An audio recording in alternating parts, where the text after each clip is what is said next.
हर हर महादेव दोस्तों, आप सुन रहे थे मेरे साथ मनमर्जियां भाग 25। गोलू चेन लेकर सुनार के पास आया, लेकिन सुनार की खामोशी ने गोलू को उलझन में डाल दिया। नागपट्टी के चश्मे से झांकती सुनार की आंखें एकटक गोलू को देखे जा रही थी। ये देखकर गोलू ने कहा, अरे कुछ बोलोगे भी या हमको देखते रहोगे? इतने भी सुंदर नहीं है हम। बउआ, या तो तुम भोले हो या फिर हमका बेवकूफ बना रहे हो। सुनार ने गोलू से नजरें हटाकर कहा। का मतलब? गोलू ने पूछा। मतलब ई कि तुम्हारी ये चैन नकली है, किसी भंगार वाले को बेची हो तो 10-12 रुपए मिल जाई है। सुनार ने चेन गोलू के सामने पटक कर कहा। जैसे ही चेन गोलू के सामने पटकी, गोलू को लगा जैसे उसके कलेजे पर किसी ने पत्थर पटका हो। चेन नकली है सुनकर तो बेचारे के होश ही उड़ गए। उसने चेन को उठाया और देखकर मन ही मन कहा, वाह शर्मा जी वाह, का मस्त चूना लगाए हो हमका। दामाद को शादी में 2.5 तोले की चेन दी है, बोल बोल कर पूरे कानपुर में ढोल पीट दिए। पर सच्चाई तो जे है, पिंकिया जे बदला लिए हैं तुम्हारे बाप हमसे तुम्हारा ब्याह रचाने का।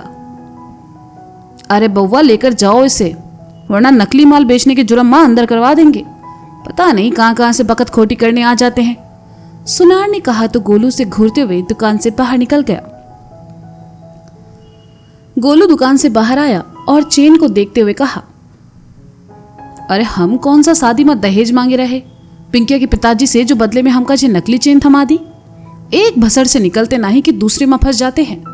ऐसा लगता है पिंकिया से नहीं, बुरी किस्मत से ब्याह हो हम आओ। जब देखो तब हमारी बत्ती बनी रहती है। देखा है पहली बार साजन की आंखों में प्यार। गोलू अभी बड़बड़ा ही रहा था कि उसका फोन बजा और गोलू ने झल्ला कर फोन उठाते हुए कहा, कौन बोल रहा है बे? हम बोल रहे हैं, तुम्हारे बाप। गुप्ता जी ने कठोरता से कहा। कौन बाप? गोलू ने कहा। वह गुप्ता जी की आवाज सुनकर भी उन्हें पहचान नहीं पाया। हमारे अलावा और कितने बाप बना रखे हैं तुम गोलू गुप्ता? अरे हम बोल रहे हैं गज्जू गुप्ता, तुम्हें अम्मा के वन एंड ओनली करवा चौथ वाले पति। और पूरे कानपुर में हमारी एक ही नालायक औलाद है और ऊ हो तुम। अब अपना मनुष्य शरीर उठाओ और घर में पहुंचो। गुप्ता जी ने गोलू को हड़काते हुए कहा तो गोलू को होश आया और उसने कान से फोन हटाकर स्क्रीन देखी। स्क्रीन पर पिताजी का नाम देखकर अपने फोन को अपने ललाट पर दे मारा। उसने फोन कान से लगाया और कहा, बस 2 मिनट में पहुंचते पिताजी। गोलू ने फोन काटा और आसमान की तरफ देखकर चिल्लाया, हमारी फील्डिंग लगाना बंद कर दो। कसम से जिंदगी में कबो गुंडाई नहीं करेंगे, पर आप थोड़ी सुनेंगे हमारी। अब तक तो बत्ती लगा चुके होंगे हमारी, करो फिर एंजॉय। गोलू सीधा घर के लिए निकल गया और चेन को जेब में रख लिया, जिसका हिसाब उसे पिंकी के पापा से बाद में करना था। मिश्रा जी का घर कानपुर। सोनू की बातों से चिढ़कर गुड्डू नीचे चला आया। वह अपने कमरे में आया, लेकिन वहां भी उसे चेन नहीं मिला तो वह उठा और जैसे ही कमरे से बाहर जाने लगा, सामने से आती शगुन से टकरा गया। शगुन को अपने सामने देखकर गुड्डू को फूफा वाली बात याद आ गई तो वह मुंह बनाकर शगुन के सामने से जाने लगा, लेकिन शगुन ने गुड्डू का हाथ पकड़कर उसे रोक लिया और कहा, गुड्डू जी। हमारा हाथ छोड़ो शगुन, हमका तुमसे कोई बात नहीं करनी है। गुड्डू ने कहा। गुड्डू जी, किस बात पर इतना नाराज हैं आप? शगुन ने गुड्डू का हाथ छोड़कर कहा। अब तक वह गुड्डू के इस बर्ताव से परेशान हो चुकी थी। गुड्डू ने सुना तो वह शगुन के सामने आया और कहा, तुमको नहीं पता हम लोग किस बात पर नाराज हैं? फूफा जी की बात मान ली तो क्या हो गया, आखिर वो भी इस घर के सदस्य हैं। शगुन ने कहा। सदस्य? फूफा अगर जी घर को अपना मानते ना शगुन, तो इतना बड़ा तमाशा ना किए होते घर में। और तो और बूढ़ा को गुजरे 2 दिन नहीं हुए कि पिताजी को पुलिस स्टेशन तक दिखा दिए। शर्मा के घर से सब जगह छीछा लेकर करवाई सो अलग, और जब इतने माँ भी मन नहीं भरा तो तुम्हारे साथ बदतमीजी पर उतर आए। अरे उनको इतना बेहोश नहीं है कि घर की बहू बेटियों से कैसे बात की जाती है, और तुम क्या जरूरत थी उनकी बात मानने की? पिताजी नहीं ना होते वहां तो बताते हम उनको। गुड्डू ने गुस्से में आकर शगुन के सामने अपने मन की सारी भड़ास निकाल दी। इसलिए आप मुझसे गुस्सा हैं? शगुन ने प्यार से पूछा। हाँ, और फूफा हो चाहे मौसा, हम अपनी पत्नी के लिए किसी के मुंह से कुछ गलत नहीं सुन सकते। गुड्डू ने कहा। गुड्डू की मुंह से ये सुनकर शगुन मुस्कुराते हुए प्यार भरी नजरों से उसे देखने लगी।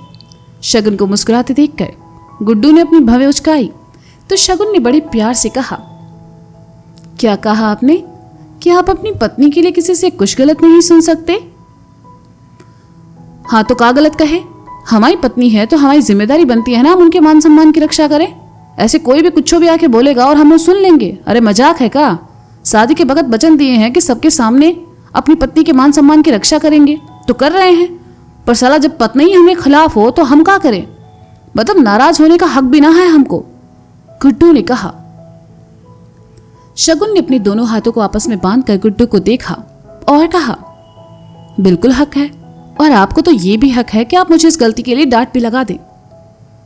पक्का ना? पक्का हम तुमको डांट देना शगुन, गुड्डू ने कहा। अगर आपको लगता है मैंने कुछ गलत किया है तो बिल्कुल आप मुझे डांट सकते हैं गुड्डू जी, शगुन ने प्यार से कहा। गुड्डू ने शगुन को देखा और अपनी शर्ट की बाजू को ऊपर चढ़ाकर शगुन को डांटते हुए कहा, हाँ तो बात ऐसी है शगुन गुप्ता, हर जगह ना अपना जो बड़प्पन दिखाना बंद करो। हर कोई तुम्हारी दया और प्रेम के लायक नहीं है, फिर चाहे वो बाहर का हो या ई घर का कोनो मेहमान, और हमो तुम्हारे पति है, थोड़ी रिस्पेक्ट हमरी भी कर लो यार। मतलब हमो कबो किसी चीज के लिए मना करे तो मान रख लो हमरा, पर ना ही मास्टर नहीं ठहरी ना, हमारी बात की कोनो वैल्यू थोड़े ना है। गुड्डू ने शगुन को इतनी जोर से डांटा कि शगुन की आंखों में आंसू भर आए। उसका चेहरा उतर गया और वह एकटक गुड्डू को देखने लगी। गुड्डू को लगा जैसे वह शगुन को डांटने का नाटक कर रहा है, वैसे ही शगुन भी उसके सामने इमोशनल होने का नाटक कर रही होगी। गुड्डू ने शगुन को देखा और कहा, हाँ अब आंखों में आंसू भर लो और इमोशनल ड्रामा शुरू कर दो, पर एक तो बात हमारी कान खोलकर सुन लो शगुन, आइंदा से ऐसा कुछ किया ना तो हम बर्दाश्त नहीं करेंगे। प्रेम करते हैं ठीक है, पर हमारी भी कोनो इज्जत। गुड्डू आगे कहता इससे पहले ही मिश्रा जी की चप्पल आकर गुड्डू को लगी और गुड्डू चौंका। उसने पलटकर देखा तो कुछ ही दूर पर मिश्रा जी खड़े थे। गुस्सा उनकी आंखों से साफ झलक रहा था। मिश्रा जी दरअसल किसी काम से ऊपर आए थे, लेकिन गुड्डू को जब शगुन को डांटते सुना तो रुक गए। बस फिर क्या था, ये चप्पल तो गुड्डू को पड़नी ही थी। मिश्रा जी ने गुड्डू की तरफ आते हुए गुस्से से कहा, ससुर का नाती, तुम्हारी इतनी हिम्मत कि तुम ई घर की बहू से ऐसे बात करो? भूल गए शगुन पेट से है, ओ का ख्याल रखने के बजाय तुम अनशन पके जा रहे हो। हमारी दूसरी चप्पल कहाँ है? चला पूरा खानदान सुधर सकता है, पर तुम और गोलू कबो ना सुधरी हो। तुम्हारी अकल तो हमो ठिकाने लगाते हैं।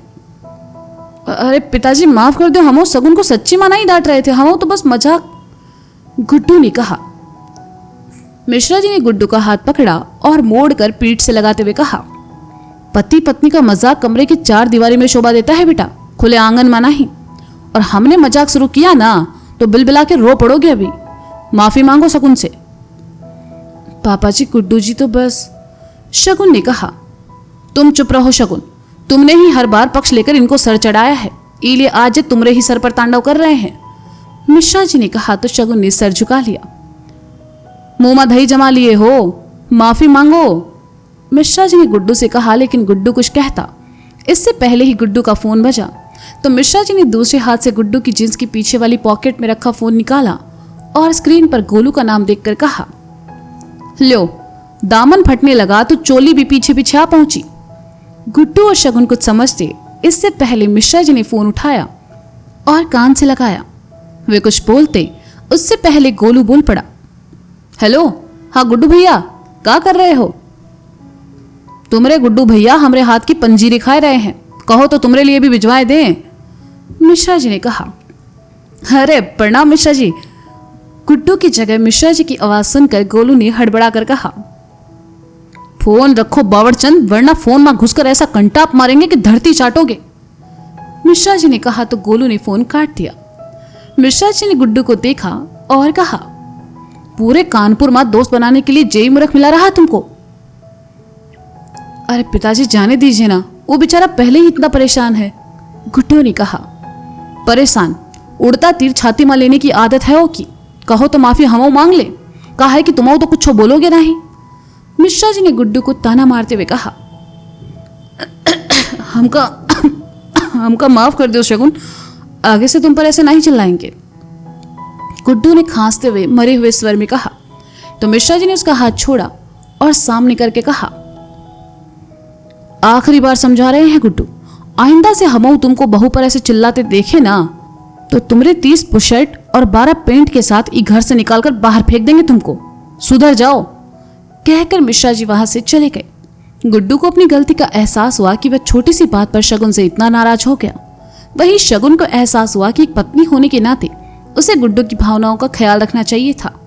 शगुन और गुड्डू दोनों मिश्रा जी को जाते हुए देखते रहे। जैसे ही मिश्रा जी गए, गुड्डू अपने दोनों कानों को अपने हाथों से पकड़े शगुन की तरफ पलटा, लेकिन हैरान रह गया। उसके सामने खड़ी शगुन अपने दोनों कान पकड़े खड़ी थी। गुड्डू कुछ कहता इससे पहले ही शगुन ने कहा, मुझे माफ कर दीजिए गुड्डू जी, मेरी वजह से पापा जी ने आपको। अरे वो तो पिताजी का प्यार है हमरे लिए, पर हम खुश हैं कि पिताजी हमसे भी ज्यादा तुमसे प्यार करते हैं। बाकी हम भी माफी चाहते हैं, हमको इतनी छोटी सी बात पर तुम पर गुस्सा नहीं करना चाहिए था। गुड्डू ने प्यार से कहा। मैं आपसे कभी नाराज नहीं हो सकती, शगुन ने कहा। काहे? गुड्डू ने हैरानी से पूछा। आप इतने सीधे हैं ना गुड्डू जी कि कोई आपसे नाराज नहीं हो सकता, शगुन ने मुस्कुराकर कहा। बस तुमने जे मीठी मीठी बातों के सामने हार जाते हैं हम, गुड्डू ने मासूमियत से कहा। शगुन ने सुना तो गुड्डू को देखते हुए मुस्कुराने लगी। गुड्डू भी मुस्कुरा उठा और वहां से चला गया। शगुन अपने कमरे में आई और सामान लेकर वापस नीचे चली गई। सुनार की दुकान से निकलकर गोलू पहुंचा सीधा अपने घर। गुप्ता जी आंगन में ही बैठे थे। गोलू घर के अंदर आया और कहा, का हुआ इतनी जल्दी में काहे मिलाए रहे? आदमी को कोनो इम्पोर्टेंट काम भी हो सकता है, पर नहीं फोन करके गोलू तुरंत घर पहुंचो, जैसे गोलू इंसान ना होकर बोतल से निकला जिन हो। अब बताओगे काहे बुलाए रहे? गुप्ता जी ने गोलू को देखा और कहा, मिश्रा से चप्पल खाने और उड़ते तीर लेने के अलावा तुम्हारे पास कौन सा इंपॉर्टेंट काम आ गवा? का मतलब मिश्रा की चप्पल खाते हैं? खाना भी खाकर आए हैं आज उनके घर, हर बार चप्पल ही नहीं खाते हैं। और कौन सा उड़ता तीर लिए हम? वो तो हमारी किस्मत थोड़ी खराब है, इसलिए कुछ सही नहीं हो रहा हमारे साथ। सही करने भी जाए तो गलत हो जाता है, गोलू ने कहा। और गुप्ता जी के सामने नीचे जमीन पर ही उकड़ू बैठ गया।